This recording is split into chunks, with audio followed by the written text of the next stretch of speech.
Big boss Malayalam season 7 ഇപ്പോൾ grand ഫിനാലയിലേക്ക് അടുത്തുകൊണ്ടിരിക്കുകയാണ്. അപ്പോൾ നമ്മുടെ ബിഗ് ബോസ് വീട്ടിലെ ഏറ്റവും ശ്രദ്ധേയനായ മത്സരാർത്ഥികൾ 2 പേരാണ് നമ്മുടെ ആദിലയും നൂറയും. ബിഗ് ബോസ് ചരിത്രത്തിലെ ആദ്യത്തെ ലെസ്ബിയൻ കപ്പിൾസായി ഇവർ ആദ്യം ഒരു മത്സരാർത്ഥിയായിട്ടായിരുന്നു മത്സരിച്ചത്. എന്നാൽ ഷോയ്ക്ക് പകുതി മുന്നേ ഇവരെ 2 മത്സരാർത്ഥികളായിട്ട് മാറുകയും ചെയ്തു. ആദിലയും നൂറയും ചുറ്റിപ്പറ്റി നിരവധി പ്രശ്നങ്ങൾ ഹൗസിൽ നടന്നിരുന്നു. ഇവരെ വീട്ടിൽ കയറ്റില്ലെന്ന് ലക്ഷ്മി പറഞ്ഞതടക്കം വലിയ ചർച്ചയായി മാറുകയും ചെയ്തു.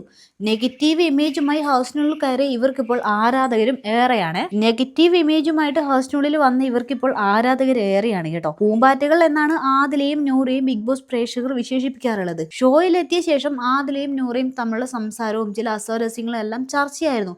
പ്രത്യേകിച്ച് ആദിലയുടെ നൂറയോടുള്ള പെരുമാറ്റം. എന്നാൽ ഇരുവരുടെയും സ്നേഹം എന്നത്തെയും പോലെ സ്ട്രോങ് ആയി തന്നെ നിൽക്കുന്നുണ്ട്. കഴിഞ്ഞ ദിവസം ആദിലയും നൂറയും തമ്മിലുള്ള സംസാരം ഇപ്പോൾ ശ്രദ്ധിക്കപ്പെടുന്നുണ്ട്. അതായത് നമ്മുടെ അനുമോളിലെ സംസാരത്തിൽ എന്തോ ഇഷ്ടപ്പെടാത്ത ആദില ആഹാരം കഴിക്കാതെ നൂറയുടെ അടുത്ത് പോയി. ആഹാരം കഴിക്കാനാണ് നൂറ ആദിലയോട് പറയുന്നത്. ഓവറാക്കലിൽ നിന്ന് നൂറ പറഞ്ഞപ്പോൾ ഞാൻ പറഞ്ഞിട്ടുണ്ട് എന്റെ കാര്യത്തിൽ ഇടപെടാൻ വരരുത് എന്നാണ് ആദിലയുടെ മറുപടി. എന്റെ പാട്ടിന് വിട്ടേക്ക്, ആരെങ്കിലും വരുമ്പോൾ എന്റെ കാര്യം പറയാൻ നിൽക്കണ്ട, ഞാൻ എന്തെങ്കിലും കണ്ടിട്ടുണ്ടാകും, അതിൽ ഇടങ്കോലിടാൻ വരരുത് എന്ന് ആദില പറയുന്നുണ്ട്. ആഹാരം കഴിച്ചില്ലെങ്കിൽ ഞാൻ പറയും ആഹാരം കഴിക്കണം, അത്രേ ഉള്ളൂ, ഞാൻ എന്റെ ഫ്രണ്ടൊന്നും അല്ല, ആഹാരം കഴിക്കാൻ പറയുന്നത് എന്റെ കടമയാണെന്ന് നൂറയും മറുപടി നൽകുന്നുണ്ട്.